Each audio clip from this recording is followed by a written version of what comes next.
Hemos recorrido el mar de Pinares y estamos aquí, en Navalmanzano. Muchos os preguntaréis ¿qué hacemos? Y es que es el punto de partida de la cuarta edición de Segovianos con Proyección. ¡Bienvenido!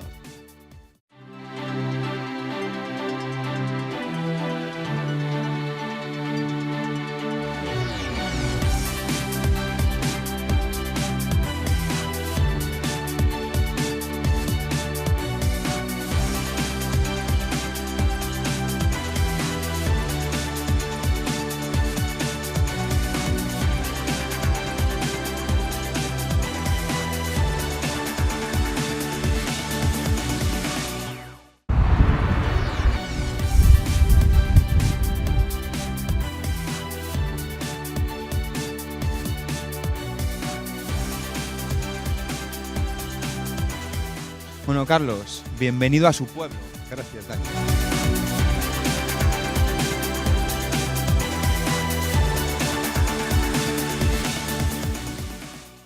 La verdad que es un placer estar aquí acompañándote en un día especial y queremos conocer un poco en qué valores te has basado para llegar hasta el éxito, para llegar a esta empresa, a Duromit.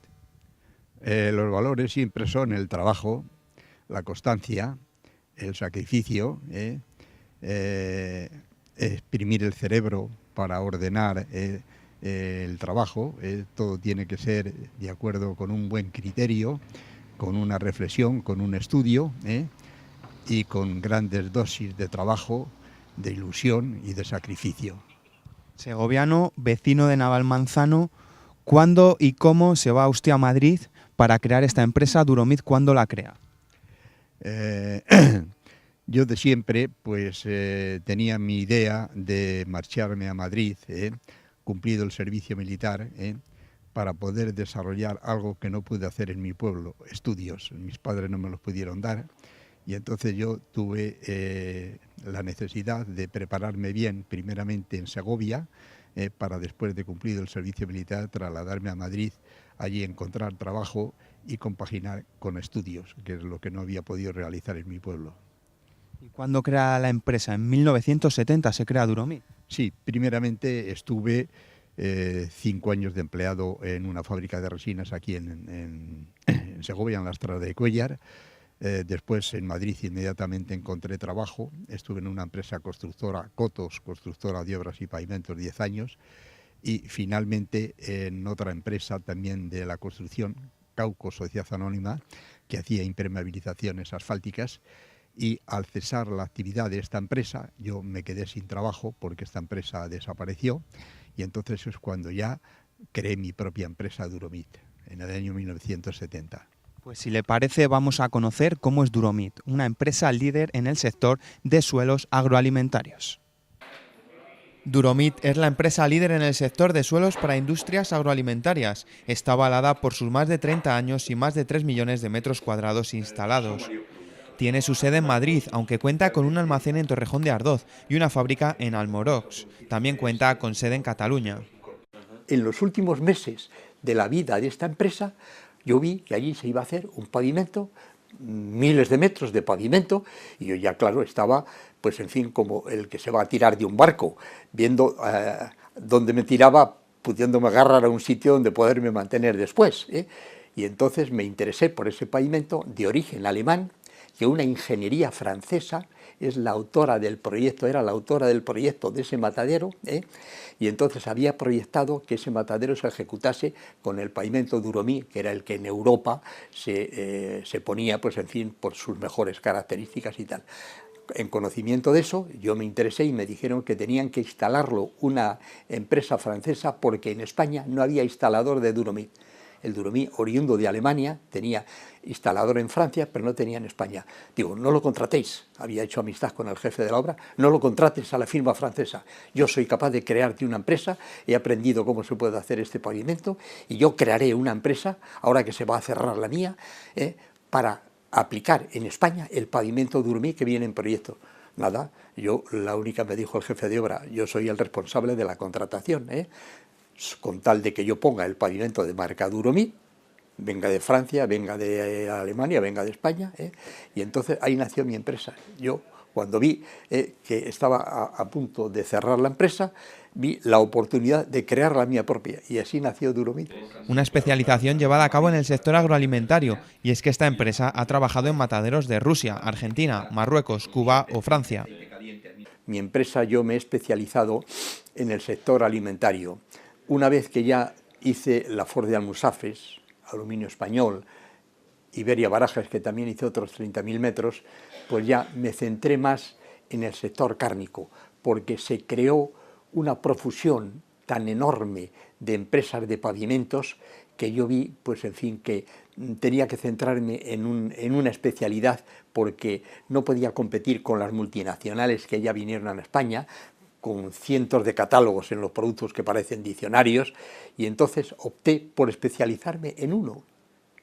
Me especialicé en un pavimento higiénico, sanitario, impermeable, antideslizante, que reunía las características de la Comunidad Europea de las exigencias sanitarias, y entonces con este busqué el talón de Aquiles de las multinacionales. En vez de tener los 400 que ellos tienen, yo con ese solamente me especialicé, y entonces ese fue para el sector cárnico. Elegí además que las empresas, pues en fin, que por necesidad siempre tienen que tener los suelos acondicionados, que no los pueden tener rotos, degradados, porque sanidad no se los permite cuando hay roturas, hay bacterias y tal, y entonces me especialicé en ese sector y en el pavimento que se necesita para ese sector. Y ese ha sido el mantenimiento de mi empresa durante los 40 años. Sus pavimentos destacan por sus cualidades higiénico-sanitarias, su acabado antideslizante, sus características antipolvo, su resistencia al choque y a la abrasión, su estabilidad térmica y su durabilidad. Con el paso de los años, la empresa ha mantenido su nivel, aunque la preocupación principal hoy en día no es la crisis, sino la corrupción. Luchando siempre se superan las crisis. Hay que luchar mucho. Siempre se superan las crisis.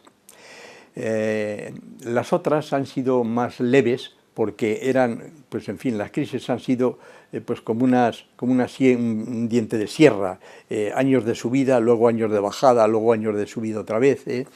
Esta ha sido mucho más profunda, que las anteriores.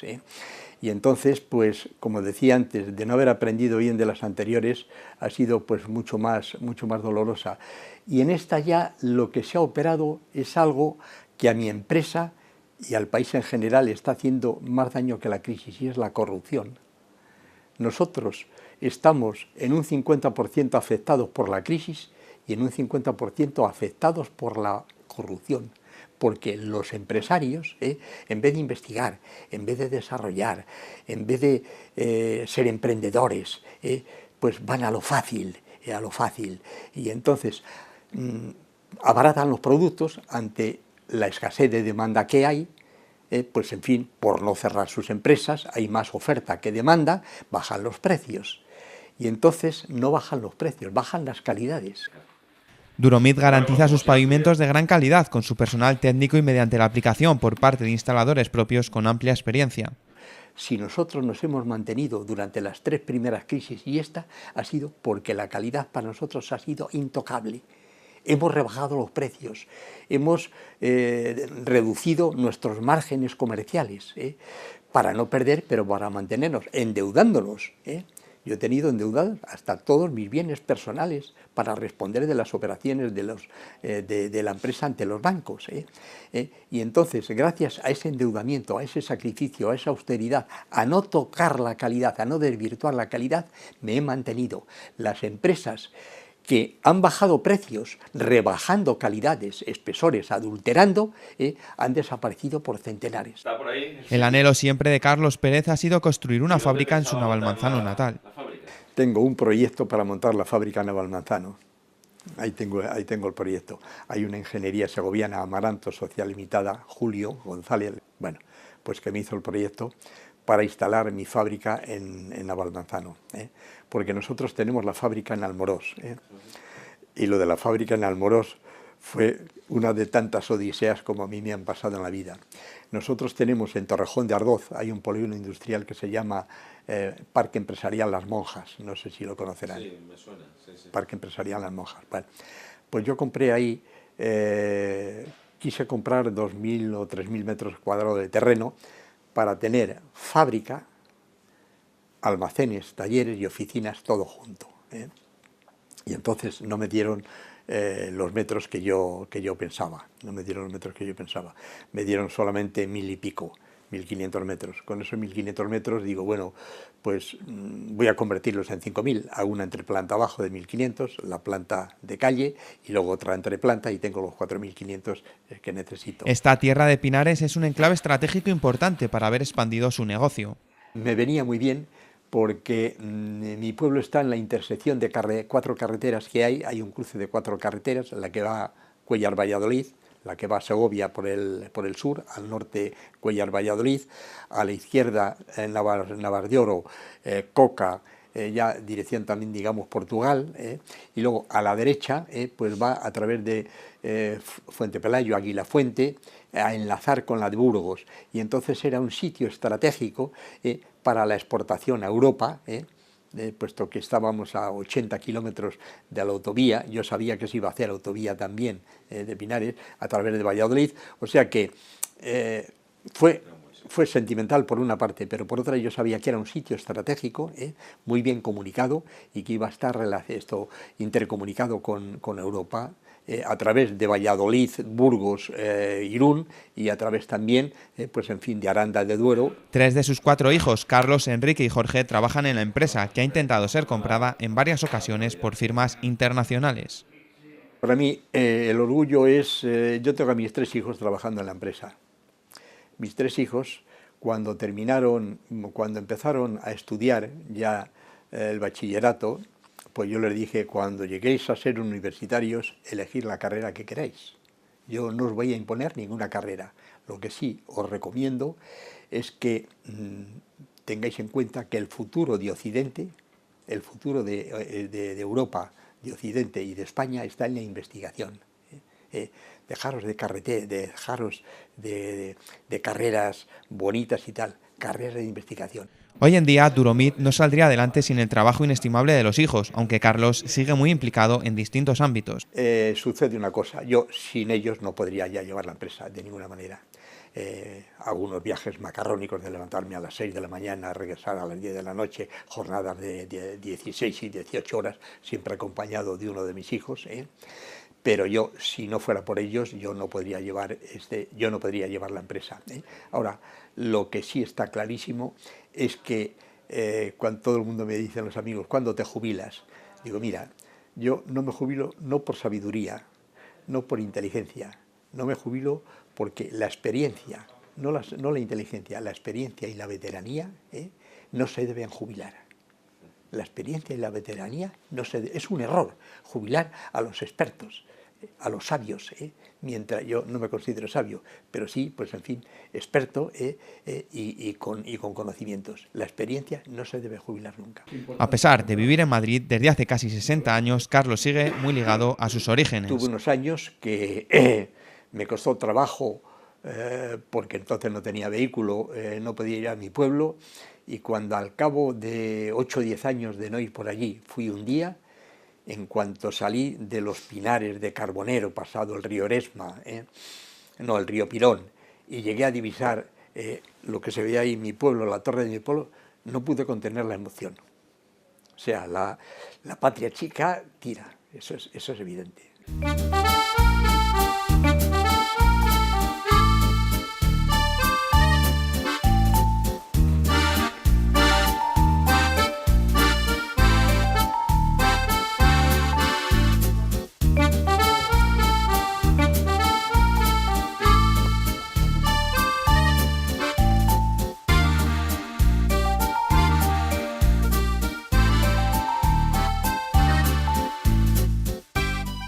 Bueno, Carlos, ahora vamos a entrar en un lugar muy simbólico, muy importante para ti, donde nos está esperando el alcalde de Navalmanzano. ¿Qué tal? Muy buenas. Estaba aquí junto a la colección que nos donaste a la biblioteca de Navalmanzano y qué decir que estamos muy orgullosos de tenerte como vecino en esta localidad. Muy agradecido por estas frases. Pues ya hemos visto lo que era su empresa y ahora estamos ya aquí en un lugar muy importante como es la Biblioteca Municipal de Navalmanzano, que también es parte, ¿no?, de tu infancia, ya que tienes una gran afición a la lectura. Siempre desde niño, mi padre, pues en fin, nos inició en la música y en la lectura. y en fin, yo siempre pues he sentido una gran afición a estudiar, a leer, a adquirir cultura. Mi padre, a mi hermano José Luis y yo, lo primero que nos enseñó es a que las personas tienen que ser cultas, y que para ser cultos hay que leer. Hay que leer a los grandes escritores, y de siempre pues he tenido una gran avidez por leer y por aprender de las personas que saben. Carlos viene de una familia de Navalmanzano. Cuéntanos un poco cuántos hermanos erais, cómo fue tu infancia aquí en el pueblo. Bueno, mi hermano, éramos solamente 3, pero el Javierito, el pequeño, falleció a los 8 meses de nacido, y los que hemos perdurado hemos sido José Luis, mi hermano y yo, el que nos ha acompañado hoy. José Luis tiene un año menos que yo, 80, yo tengo 81. Y nuestra infancia pues en el pueblo pues fue una infancia de una familia humilde, modesta. Mi padre, empleado de una fábrica de resinas que había aquí en Navalmanzano, no pudo darnos estudios porque no carecíamos de medios económicos para ello, y tanto mi hermano como yo nacimos siempre pues con la inquietud de poder hacer lo que hacían los amigos nuestros, hijos del médico, del veterinario, de las personas que en Navalmanzano tenían medios económicos y podían dar estudios a sus hijos, y siempre hemos sentido esa envidia sana de poder hacer lo que hacían nuestros amigos, estudiar. Y ahí nació pues mi intención de prepararme primero en Segovia, estar unos años trabajando en Segovia. Ya cumplido el servicio militar, entonces hasta que no se cumplía el servicio militar las dificultades de trabajo eran grandes, y yo pues por eso pensé, tan pronto cumpliera el servicio militar, trasladarme a Madrid, allí encontrar un trabajo y compaginar con los estudios. Y así fue cuando di el salto a Madrid, cumplido el servicio militar. Además de la lectura, tiene afición por la música y también por la poesía. Sí. La música, mi padre desde niños, a mi hermano y a mí, le preocupaba mucho pues que no nos contagiásemos de la música popular, no estilizada, digamos andaluza, flamenca, y que estudiáramos, que cultivásemos la música de los clásicos españoles, Falla, Granados, Albéniz, y entonces siempre con una radio que teníamos pues nos sintonizaba partituras de zarzuela. Él había vivido unos años de joven en Madrid, y era muy aficionado a la zarzuela, para que nos desviáramos de este cante andaluz que es maravilloso, pero que aquí en los pueblos pues no estaba estilizado, era muy populachero, y siempre tenía mi padre inquietud de que nosotros escucháramos otras músicas para que no nos contagiáramos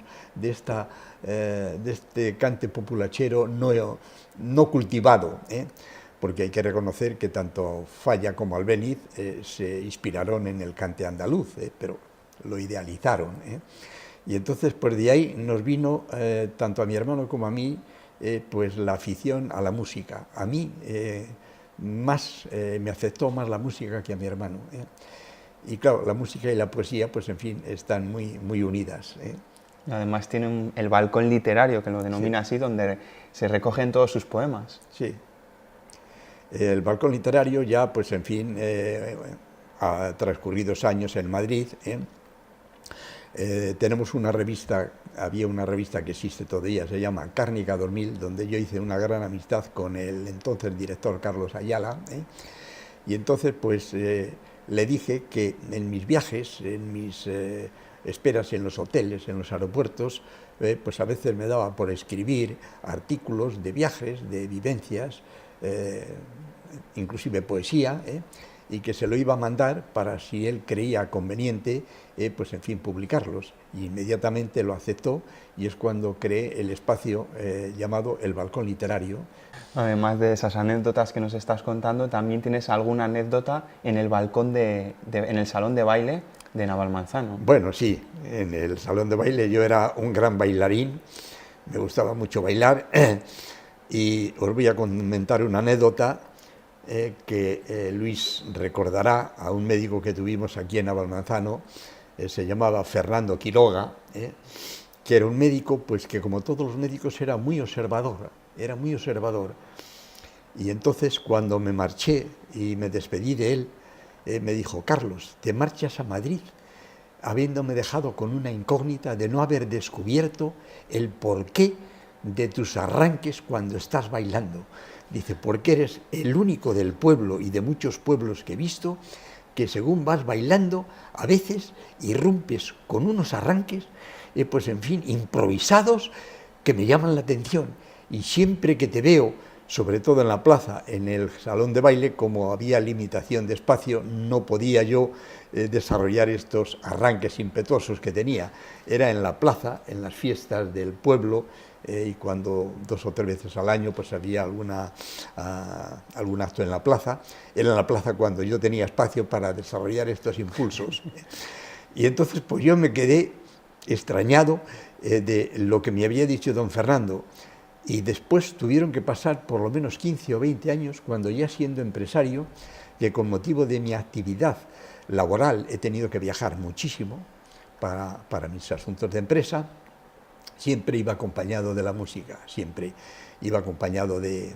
Ahora ya hay otros medios, entonces eran los típicos casetes que parecían unas cajetillas, y llevaba sacos, montañas de casetes. Mis clientes muchas veces se maravillaban porque iba en el maletero a enseñarles algunas muestras y estaba el maletero lleno de casetes en vez de muestras, y dice, pero ¿y tú eso te lo escuchas todo? Digo, no, hombre, según el estado de ánimo en que me encuentro, pues en fin, pongo música clásica, pongo música de zarzuela, pongo hasta pasodobles. Y fue escuchando en estos viajes uno de los pasodobles cuando me di cuenta de los arranques a los que hablaba don Fernando, porque los pasodobles, yo no soy musicógrafo, pero por aficionado a la música sé que muchos pasodobles tienen notas de fandango, y entonces a mí las notas de fandango del pasodoble me entusiasmaban, y cuando iba bailando, al sonar en el manubrio las notas de fandango del pasodoble, es cuando ese entusiasmo, esa ilusión, me provocaba esos arranques que decía el médico. Y entonces descubrí en uno de esos viajes, digo, aquí están los arranques que decía don Fernando. Muchos recuerdos tienes de su infancia aquí en Navalmanzano. ¿Con qué frecuencia viene al pueblo? ¿Con qué frecuencia regresa? Pues al pueblo vengo, pues desgraciadamente poco, porque mi empresa, mi familia me ocupa muchísimo tiempo, viajo mucho, tengo hasta que sábados y domingos dedicarlos a hacer estudios, resúmenes, y la verdad es que no puedo venir al pueblo con la frecuencia que a mí me gustaría y desearía. Pero os voy a citar 2 anécdotas que demuestran el cariño que sentimos los que amamos al pueblo. Son 2 anécdotas muy curiosas, voy a ser breve. En los viajes que hago de trabajo, hace años, ahora ya pues en fin, viajan más mis hijos que yo, pero hace años pues me sucedía a veces que llevaba meses o algún año sin venir por el pueblo, y sentía ese gusanillo de estar en el pueblo. Y entonces, generalmente yo los viajes los hacía jueves y viernes, a lo mejor viajaba lunes y martes, miércoles estaba en Madrid, luego salía también de viaje jueves y viernes, y los viernes es cuando regresaba de retorno a Madrid. Y en 2 o 3 ocasiones que me tocaba viaje, por ejemplo, por Asturias, pues el retorno desde Asturias para Madrid no pasaba por Navalmanzano, pasaba desde Asturias-León, coger Benavente, y entonces por Adanero ya a cortar el camino para el camino de León. Pues no, yo en 2 o 3 ocasiones, cuando hacía mucho tiempo que no estaba por el pueblo, de regreso, pues me pasaba por Navalmanzano. Pasaba por Navalmanzano a las 12 y pico o casi la 1 de la madrugada, porque siempre procuraba en todos mis viajes apurar hasta el último momento de visitar clientes, visitar obras, y ya cuando terminaba toda mi jornada regresaba a Madrid. Y entonces en estas 2 ocasiones me hacía la idea, ya lo mismo me da llegar a Madrid a la 1 que a la 1:30. Si me entretengo por Madrid y por Navalmanzano, pues me va a llevar media hora, 3/4 de hora más. Llegar a la 1 o 1:30 a Madrid de la mañana, mi mujer y mis hijos, que entonces eran pequeños, van a estar dormidos, no los voy a ver a ninguno, voy a pasarme por Navalmanzano. Y en 2 o 3 ocasiones me he pasado por Navalmanzano. En invierno, recuerdo noches de invierno, pasarme por Navalmanzano, entrar procedente de Valladolid por la parte norte, pasar por todo el pueblo, detenerme en la plaza, detenerme en mi casa, dar unos paseos alrededor de mi casa y de la plaza, volverme a meter con el coche sin encontrarme a nadie, ni los perros en invierno, que eran estos viajes, estaban ya a las puertas de la calle porque se habían metido dentro, no me encontraba absolutamente a nadie, pero yo me daba unos paseos de 5 o 10 minutos, mataba al gusanillo de que hacía tiempo que no venía por Navalmanzano, me metía en el coche y regresaba a Madrid. Eso solamente se hace cuando se quiere y se tiene ilusión por el pueblo natal. Tras este pequeño apunte vamos, si quieres, a pasear por el pueblo, por las calles de Navalmanzano, y visitamos lo que fue ese domicilio familiar.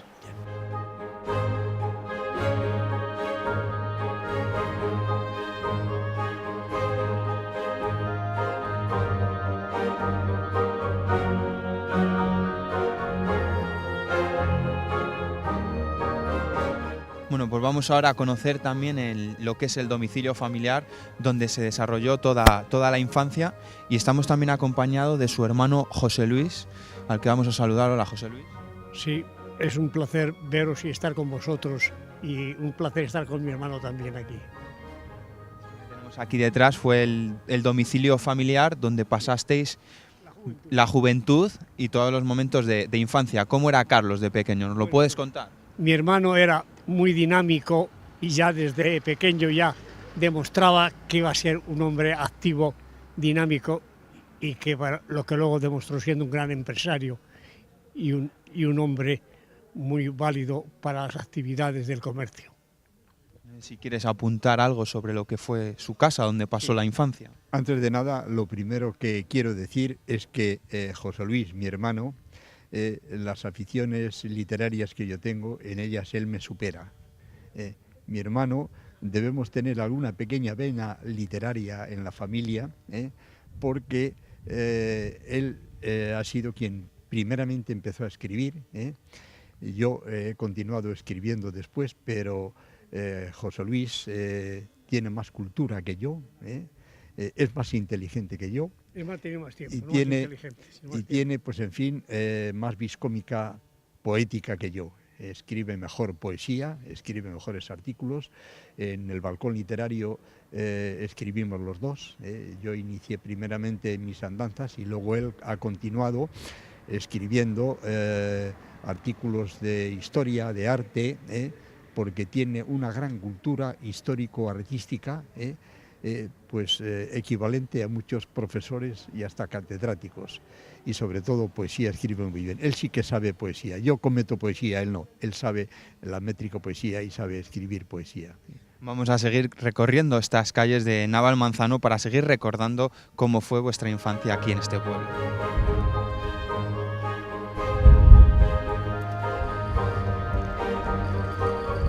Mis abuelos vivían en la parte de abajo y nosotros, mis padres, José Luis y yo, vivíamos en las de arriba.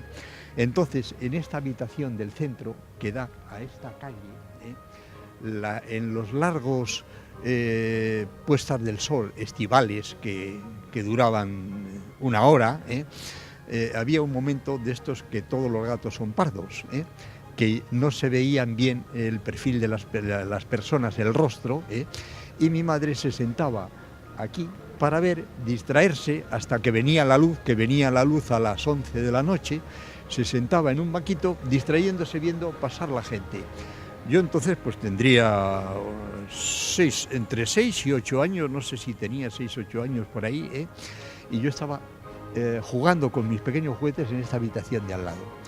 Y mi madre cada 2 por 3 me llamaba: Carlos, ¿qué quieres, madre?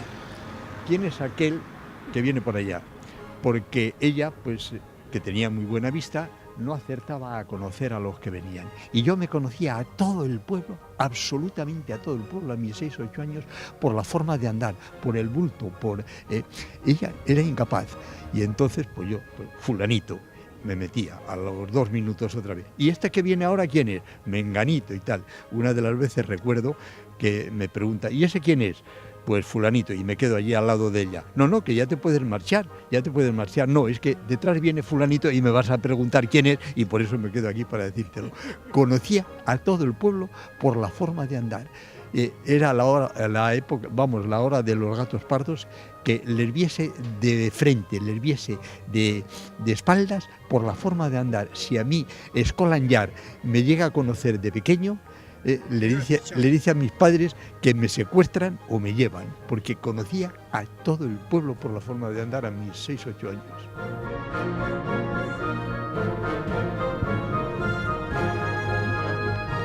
Pues bueno, Luis es uno de mis amigos de infancia con el que más he confraternizado, y que nos hemos querido siempre como amigos y casi como hermanos. De mozo era uno de los mejores pelotaris del pueblo. Era uno de los mejores pelotaris del pueblo. Los mozos, que eran de más edad que yo, me cogían a mí, se jugaba de 3 en 3, 3 contra 3, a mí me ponían en el centro, porque yo tenía unos sobaquillos que daba la pelota con una fuerza, y me cogían para eso.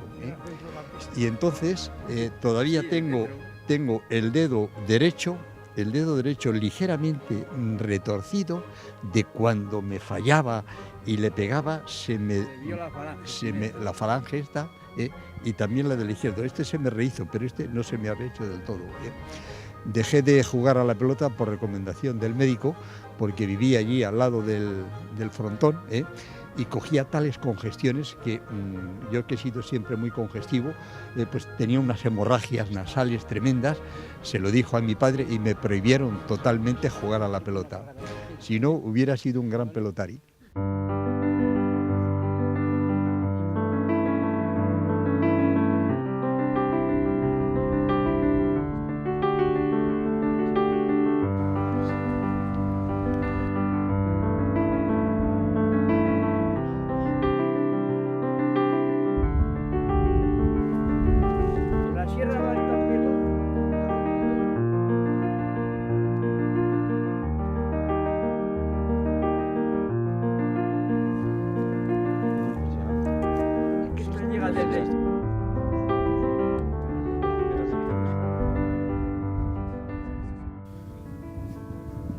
Bueno, Carlos, vamos a conocer ya por último un lugar muy especial para ti. Este es uno de los sitios más maravillosos de Segovia y del mundo. Yo podría decir que es una especie de microclima, en fin, por el entorno, por las perspectivas, pues en fin, por la manta de pinares, el mar de pinares que lo rodea. Es una auténtica maravilla que yo descubrí de niño, de mozo, cuando tenía 14 o 15 años, que mi padre me enviaba desde Navalmanzano al pueblo de Zarzuela del Pinar, que está detrás de estos montes, a cobrar unos recibos de seguros. Venían uno de los caballos que me dejaban los jefes de mi padre de la fábrica, y cuando descubrí esto, me apartaba del camino, me quedaba aquí extasiado, contemplando. Yo lo llamaba entonces manta de pinares, después se ha dado en llamar mar de pinares, porque es que los horizontes que tiene esto, las perspectivas son maravillosas. Luego hay un olor de tomillo, que esto es de lo más saludable que pueda haber. Yo me quedaba extasiado cuando descubrí esto, teniendo yo 14 o 15 años. Después, en uno de mis artículos del Balcón Literario, he hablado de las ruinas de la ermita de Sant Cebrián, y es un sitio de los que, uno de los rincones que tiene España, que tenemos que saber publicitar, tenemos que saber demostrar que tenemos verdaderas maravillas. Esto es de lo más bucólico, de lo más romántico que he conocido yo en mi vida, y he visitado muchos países y me he visitado toda España. no solamente es porque soy nativo de este pueblo navalmanzano, pero es que es uno de los lugares, pues en fin, que conviene que todos los españoles lo conozcamos. Pues vamos a avanzar un poquito más para conocer cómo son estas ruinas de la ermita de San Cebrián aquí en Navalmanzano. Para terminar, para despedir este programa, a ver si nos puedes recitar unas líneas, un poema sobre tu pueblo, sobre Navalmanzano. Bueno, uno breve es, yo no soy poeta, pero en fin, de mis ocurrencias como saludo y despedida a Navalmanzano, he escrito estas líneas. Es mi deseo terminar este entrañable acto con un saludo a mi pueblo natal, expresado en estos pobres pero cálidos versos. Es de persona bien nacida honrar al pueblo que le dio vida, y es pues deber fundamental sentir amor hacia tu pueblo natal. Bajo estos principios humanos, hoy me encuentro feliz entre mis paisanos, recordando tiempos hermosos, añorando momentos dichosos, y este saludo os dirijo con locura, en el sentir de un recuerdo que perdura. Lo hago con estos pobres versos, con cariño, abrazos y besos. Carlos Pérez de Baños. Pues la verdad que ha sido un auténtico placer, primero que nos hayas abierto las puertas de tu empresa y después que nos hayas hecho este recorrido magnífico, concluido en un lugar tan estupendo como este e idílico como han sido las ruinas de San Cebrián. Así que nada, por mi parte, Carlos, un placer y muchísimas gracias por todo. Gracias a vosotros.